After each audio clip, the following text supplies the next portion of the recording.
الحمدللہ رب العالمین والصلاة والسلام علی سید المرسلین اما بعد فاعوذ باللہ من الشیطان الرجیم بسم اللہ الرحمن الرحیم قل هو اللہ احد اللہ الصمد لم یلد ولم یولد ولم یکن لہ کفوا احد۔ محترم حضرات، سب سے پہلے اللہ رب العالمین کا بے انتہا شکر احسان ادا کرتا ہوں جس نے الحمدللہ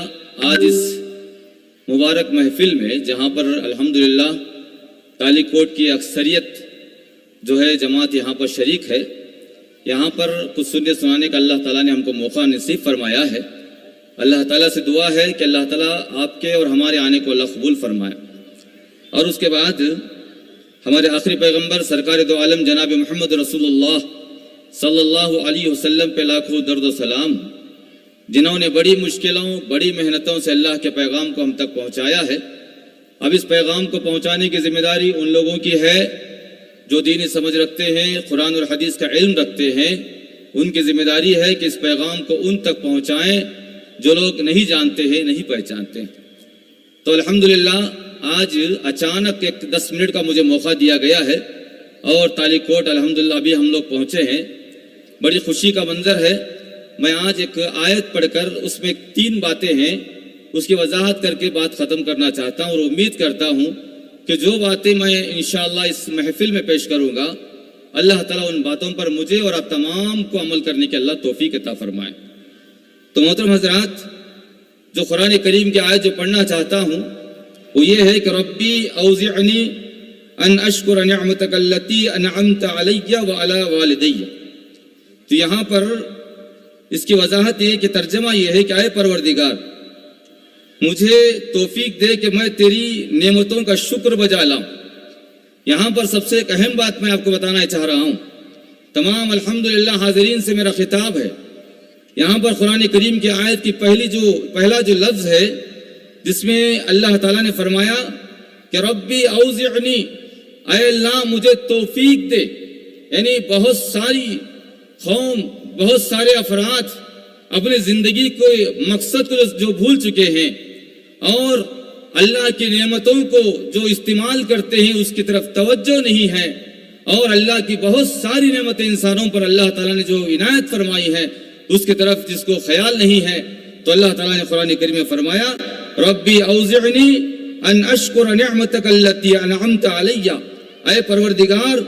تو مجھے توفیق دے کہ میں تیری نعمتوں کا شکر بجا لاؤں جو تو نے مجھ پر انعام کیے ہیں۔ تو اللہ کا کرم، اللہ کا فضل، ہم تمام کو اللہ نے توحید پرست بنایا، اور جو افراد یہاں پر ہیں آپ یہ عہد اور پیمان لے کر جائیں کہ آج الحمدللہ آج کی بیٹھک اور آج کا ہمارا آنا ہمارے اندر اللہ توحید کی دعوت کو عام کرنے والا، توحید پر عمل کرنے والا بنائے، اور ہماری زندگی میں جو اللہ نے ہم کو انسان کی شکل دی ہے، جو اللہ نے ہم کو انسان بنایا ہے، اس پر اللہ کا شکر ادا کرنا ہے، اور اللہ کے بہت ساری نعمتیں اللہ نے انسان پر عطا فرمائی ہیں۔ صبح سے شام تک اپنے زندگی میں ہمیشہ اللہ کا شکر ادا کرنا ہے کہ اے اللہ تیری نعمتیں بہت ساری ہیں، تیری نعمتوں کا شکر ادا کرنے کی توفیق عطا فرما دے۔ بہت سارے ایسے افراد ہمارے مائیں بہنوں میں اور افراد میں ایسے لوگ بھی ہیں جو صبح سے شام تک اللہ کے نعمتوں کو استعمال کرتے ہیں، اللہ کے نعمتوں کو لیتے ہیں، لیکن کبھی ان کی زبان پر اللہ کا شکر نہیں آتا ہے اور افسوس کا اظہار کرتے رہتے ہیں۔ حالانکہ حدیث کے الفاظ میں آپ کے سامنے ذکر کرنا چاہوں گا کہ انسان اپنے نیچے والے آدمی کو دیکھے، کبھی بھی اللہ کا شکر اگر ادا کرنا ہے، اگر ایمان کی حفاظت کرنا ہے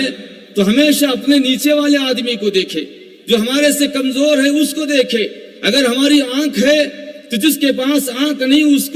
کو دیکھے اور اللہ کا شکر ادا کرے۔ اگر ہمارے پاس پیر نہیں ہے تو ہم جو ہے اس آدمی کو دیکھیں جس کے پاس دونوں پیر نہیں، جو معذور ہے اس کو دیکھ کر ہم شکریہ ادا کریں۔ اگر ہمارے پاس جو ہے گاڑی ہے تو سائیکل والے کو دیکھ کر ہم شکر ادا کریں۔ اگر ہمارے پاس چھوٹا سا گھر ہے جس کے پاس کوئی گھر رہنے کے لیے سایہ نہیں ہے، ایسے انسان کو دیکھ کر شکر ادا کریں کہ مولا تیرا احسان، تیرا شکر ہے کہ تو نے ہم کو بہت ساری نعمتیں عطا فرمائی ہیں۔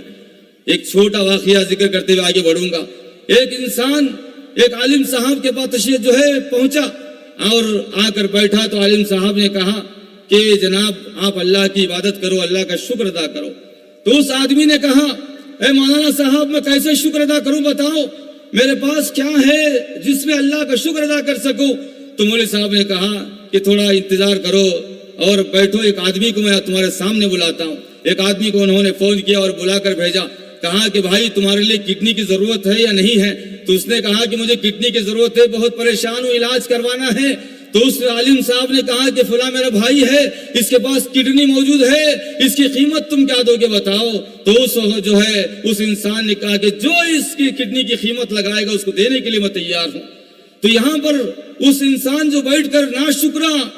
ناشکرے کے الفاظ بیان کر رہا تھا، تو تب اس نے کہا کہ مولوی صاحب اس آدمی کو آپ یہاں پر کیوں بلائے ہیں؟ تو اس عالم صاحب نے کہا کہ تمہارے پاس جو اللہ نے جو اتنی ساری جسمانی نعمتیں عطا فرمائی ہیں، اللہ نے آنکھوں کے ذریعے سے بہت سارے نعمتیں تمہارے اندر جو پیدا کی ہیں، تم اس کا شکریہ ادا کرو، جس کے پاس نہیں ہے اس کو اس کا اندازہ ہے۔ تو محترم حضرات، میں آپ تمام بھائیوں سے، مائیں بہنوں سے عرض کرنا چاہتا ہوں، ہمیشہ ہماری زبان شکر کی زبان ہونی چاہیے، ہمیشہ اللہ کا ذکر، اللہ کا شکر ادا کرنا چاہیے۔ اللہ تعالیٰ بندے کو شکر ادا کرنے پر بہت ساری اور نعمتیں عطا فرماتا ہے۔ اور دوسری بات یہ کہ یہاں پر دوسری بات کہا کہ وَعَمَلْ صَالِحًا تَرْضَاهُ، کہ کہا کہ اے پروردگار میرے ماں باپ پر اور میں ایسے نیک اعمال کروں جس پر تو راضی رہے۔ اے مولا مجھے میری زندگی ایسی عطا کر کہ صبح سے شام تک کچھ ایسے عمل کروں جس پر تو راضی رہے مولا۔ تو دوسری بات جو شکر ادا کرنے کے بعد اپنے آپ کو نیک اعمال کی طرف لگانا ہے اور ایسے اعمال کرنا ہے، صبح سے شام تک اللہ کی عبادت میں رہنا ہے، اللہ کے ذکر میں رہنا ہے، 5 وقت نماز کی پابندی کرنا ہے، جہاں پر دین کی باتیں چلتی ہیں وہاں حاضری دینا ہے، جہاں پر قرآن کی باتیں پیش کی جاتی ہیں وہاں پر بیٹھنا ہے اور اچھے محفلوں میں شریک ہونا ہے، اور اس کے بعد جتنا ہمارے ہاتھ سے ہو سکتا ہے اتنا نیک عمل کرنے کی کوشش کرنا ہے۔ اس سے اللہ کی رضامندی ہوگی اور اللہ تعالیٰ اس بندے سے خوش ہوگا انشاءاللہ۔ پھر اس کے بعد تیسری بات بتا کر بات ختم کرنا چاہتا ہوں، کیونکہ اچانک موقع دیا گیا ہے جس پر تفصیلاً میں آپ کے سامنے عرض کرنے کے لیے وقت میرے پاس نہیں ہے۔ تو یہاں پر ایک خاص بات جو آخری بات عرض کرنا ہے، بندہ دعا کرے اللہ سے، ہر ایک سے میرا خطاب ہے۔ یہاں فرمایا اللہ تعالیٰ نے خود بندے کو سکھایا، وَأَدْخِلْنِي بِرَحْمَتِكَ فِي عِبَادِكَ الصَّالِحِينَ، اے اللہ تیری رحمت کی بنیاد پر، اے مولا تیری رحمت کے ذریعے سے، اے مولا مجھے نیک بندوں میں شامل فرما دے۔ یہاں پر کیا ہے، دیکھو آج الحمدللہ آج ایک اچھی محفل میں بیٹھے ہیں، یہ ہماری دعائیں ہیں، اللہ کا کرم ہے۔ بہت سارے افراد دنیا میں بہت سارے گناہ میں ملوث ہیں، لیکن اللہ کا کرم کہ ہم تمام آج ایک نیک مبارک محفل میں الحمدللہ ہم جمع ہیں۔ اللہ تعالیٰ ہمارے آنے کو قبول فرمائے۔ تو یہاں پر کیا فرمائے، بندہ اللہ سے دعا کرتا ہے، بندے کو دعا سکھائی گئی ہے، وَأَدْخِلْنِي بِرَحْمَتِكَ، اے اللہ تیری رحمت سے فی عبادک الصالحین داخل فرما، نیک صالح بندوں میں داخل فرما دے۔ تو یہاں پر محترم حضرات میں آپ تمام سے گزارش کروں گا، الحمدللہ آج ایک مبارک محفل ہے، یہاں میں ایک آیت پڑھ کر بات ختم کرنا چاہتا ہوں، یہ قرآن کریم کی آیت جو آپ کے سامنے عرض کرنا چاہتا ہوں، یا ایتھا النفس المطمئنہ ارجعی الی ربک راضیۃ مرضیہ فادخلی فی عبادی وادخلی جنتی۔ یہ قرآن کی آیت آج ہماری دعا ہو کہ اے اللہ ہم کو نیک عمل کرنے اور نیک بندوں میں ہم کو شامل فرما دے۔ یا ایتھا النفس المطمئنہ، اے اطمینان والی نفس، اطمینان ہونا چاہیے، بالکل اطمینان، کہ ہم ایسے اطمینان سے رہیں، ہماری جان اگر اچانک چلی جائے تو اللہ کی مرضی، تیار رہیں اور ہمیشہ یہ سوچے مولا ہمارے ہر ایک سانس تیری مرضی کے مطابق چلے، اے مولا ہر ایک کام تیری مرضی کے مطابق ہو، ہر ایک قدم ہر ایک عبادت تیری مرضی کے مطابق ہو، ہمارا یہاں آنا بیٹھنا اٹھنا ہمیشہ مطمئن رہے کہ اے اللہ موت جب بھی آئے مولا تو ہمارے سے راضی رہے، تو ہمارے سے خوش رہے، یہ ہمارے دلوں کے اندر، یہ ہمارے خیالات میں ہونا چاہیے۔ یا ایتھا النفس المطمئنہ، اطمینان والے نفس، ارجعی الی ربک راضیۃ مرضیہ، میرے پاس ایسے آ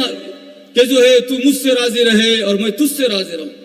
ہماری زندگیاں ایسے رہیں کہ ہر وقت ہم اللہ سے راضی رہیں، ہر وقت اللہ کے حکم پہ راضی رہیں۔ وَادْخُلِي جنت، جو کہا یا ایتھا النفس المطمئنہ ارجعی الی ربک راضیۃ مرضیہ فادخلی فی عبادی وادخلی جنتی۔ اللہ تعالیٰ کہے یہ آخری بات ہے، اللہ ان بندوں کو آپ تمام مائی بہنوں سے اللہ کہے کہ ان تمام کو میرے نیک بندوں میں شامل کر دو، اور اس کے بعد کہے کہ جنت میں شامل کر دو۔ تو یہ تمام باتیں تھی جو آپ کے سامنے مختصر عرض کیا ہوں، بس آخر میں اللہ سے دعائیں کرتا ہوں، الحمدللہ آج اتنی پیاری محفل کو لوگوں نے سجائی ہے اور محنتیں کی ہیں، کوششیں کی ہیں، اللہ تعالیٰ ان کے کوششوں کو، ان کی محنتوں کو اللہ قبول فرمائے، اور دور دراز سے جو لوگ الحمدللہ یہاں تک پہنچے ہیں اللہ ان کے آنے کو قبول فرمائے، اور آپ تمام مائیں بہنیں اپنا وقت اپنا کام چھوڑ کر یہاں آئی ہیں، اللہ سے دعا ہے کہ اللہ کامل ایمان نصیب فرمائے اور اللہ کے محبوب بندیاں بننے کے اللہ توفیق عطا فرمائے، اور ہمیشہ اس مالک کے نام پر زندگی گزارنے کی توفیق دے جو ہمیشہ ہمارے ایسے کام رہے جس پر اللہ ہم سے راضی رہے، ہم اللہ سے راضی رہیں، اور تمام جو بھائی تمام جو یہاں پر الحمدللہ جمع ہیں اللہ تعالیٰ آپ کے بھی آنے کو قبول فرمائے اور آپ کے بھی سارے چھوٹے چھوٹے عمل کو اللہ قبول فرمائے اور آپ کی زندگی میں ہمیشہ نیک عمل کرنے کی توفیق عطا فرمائے، آمین۔ والسلام علیکم ورحمۃ اللہ وبرکاتہ۔